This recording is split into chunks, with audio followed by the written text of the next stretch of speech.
ये अंतरयात्रा सूत्र है। अंतरयात्रा है ज्ञानी और अज्ञानी के संसार को एक जैसा देखना और आत्मगत भाव में बने रहना। ये अंतरयात्रा सूत्र जोर देता है आत्मगत भाव में बने रहने पर, यानी कि अपने सेल्फ में, अपने स्व में केंद्रित होने पर और ज्ञानी और अज्ञानी के संसार को एक जैसा देखने पर। ये एक महत्वपूर्ण बिंदु है, एक बहुत बड़े भ्रम का अंत भी है इसमें, क्योंकि लोगों को लगता है कि ज्ञानी का संसार कुछ अलग होता है, अज्ञानी का संसार अलग होता है। बाहर के जगत में भी हम देखते हैं संसारी और आध्यात्मिक लोगों के विभाजन हमने इस तरह से कर दिए हैं। जो आध्यात्मिक व्यक्ति है वो कुछ अलग दुनिया में रहता है, संसारी व्यक्ति अलग दुनिया में रहता है। विडंबना ही है क्योंकि हम ऐसा विभाजन करते हैं। अब मान लीजिए हम किसी की कल्पना करें कि कोई साधक है, कोई गुरु है, कोई ऋषि है, तो हमको लगता है किसी आश्रम में रह रहा होगा, कुछ साधनाएं कर रहा होगा, कुछ भक्ति पूजा अनुष्ठान सामान्य काम नहीं कर रहा होगा।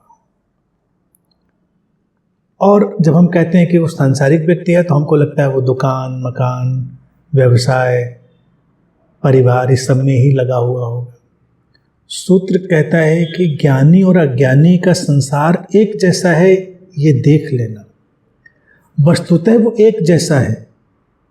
कोई आश्रम में बैठा हो चाहे कोई घर में बैठा हो, संसार एक जैसा है। संसार की जो प्रक्रिया है वो एक जैसी है। आश्रम भी एक किस्म का संसार बन जाते हैं, घर भी एक किस्म का संसार है, लेकिन मूल भावना अलग होती है। उसी की बात अंतरयात्रा सूत्र कह रहा है कि आत्मगत भाव में बने रहना, अर्थात अपने स्व में, अपने सेल्फ में, अपनी प्रेजेंस में बने रहना। ये अंतर डालता है। अंतरयात्री या ज्ञानी और अज्ञानी में अंतर किस बात का है? अपनी प्रेजेंस में, उपस्थिति में, अपने स्व में, अपने आत्मगत सत्ता में डूबे हुए रहना। और जब कोई इस आत्मगत सत्ता से हट जाता है, अपनी प्रेजेंस से हट जाता है, प्रेजेंस को भूल जाता है, विस्मृत कर देता है, तो उसी संसार में होते हुए भी वो उस संसार में खो जाता है।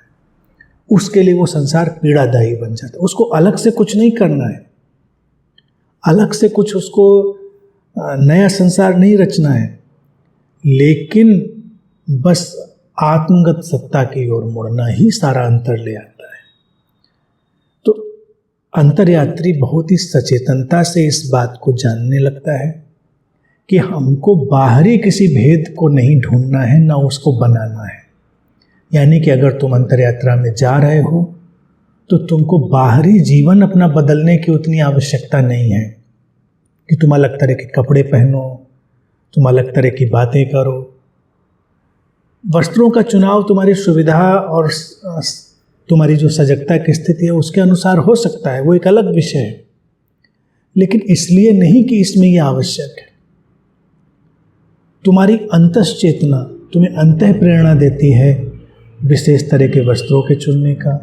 तुम्हारी वही अंतश्चेतना तुम्हें अंतः प्रेरणा देती है विशेष तरह के भोजन को चुनने का। दबाव नहीं है कि अंतरयात्रा के लिए आवश्यक है या अनिवार्य है। अनिवार्य है आत्मगत भाव में बने रहना।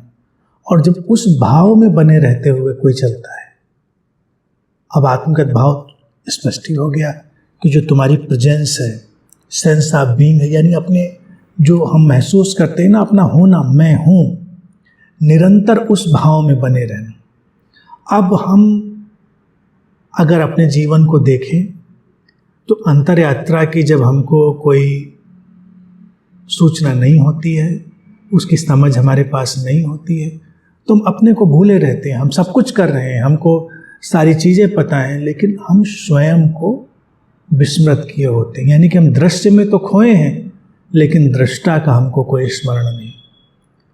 तो दृश्य को दृश्य बने रहने देना और दृष्टा पर लौट आना, दृष्टा पर लौट आना, अपने होने को अनुभव करना, अपने आत्मगत भाव में डूबना, वो बहुत बड़ा अंतर ले आता है और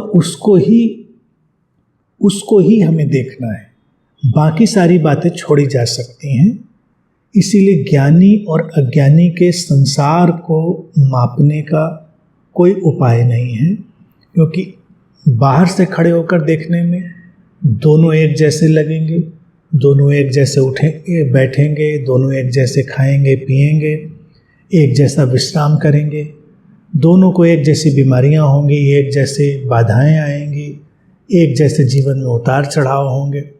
ऐसा नहीं है कि अंतर यात्रा में कोई गया है। ज्ञानी भी उसी को सूत्र कह रहा है, जो अंतर यात्रा की तरफ गया है तो उसके जीवन के कुछ अलग ढंग शुरू हो जाएंगे। उसके जीवन में कोई दुर्घटना नहीं होगी, उसके जीवन में कोई बीमारी नहीं आएगी। जैसा सामान्य जीवन है वैसा सब कुछ हो सकता है, लेकिन फिर भी उसके जीवन की गुणवत्ता बदल जाएगी, क्वालिटी बदल जाएगी। क्यों? क्योंकि वो आत्मगत भाव में बना रहता है और तब वही परेशानियां बड़ी जल्दी समाधान की ओर चली जाती हैं, वही बीमारियां बड़ी जल्दी स्वास्थ्य की ओर चली जाती हैं, वही अवरोध नए अवसर बन जाते हैं, जीवन के वही आसन्न संकट उसके भीतर नई खिलावट को ले आते हैं। सब कुछ वही का वही रहता है, लेकिन उसकी इस आत्मगत भाव में ठहरे रहने की, अपनी बीइंग में, अपने प्रेजेंस में बने रहने की जो अवस्था है, उसके कारण जीवन की आंतरिक जो गुणवत्ता है वो पूरी तरह बदल जाती है। और अंतर यात्रा का सारा जो जोर है वो जीवन की आंतरिक गुणवत्ता को बदल देने पर है, ना कि बाहरी उसके फैलाव पर।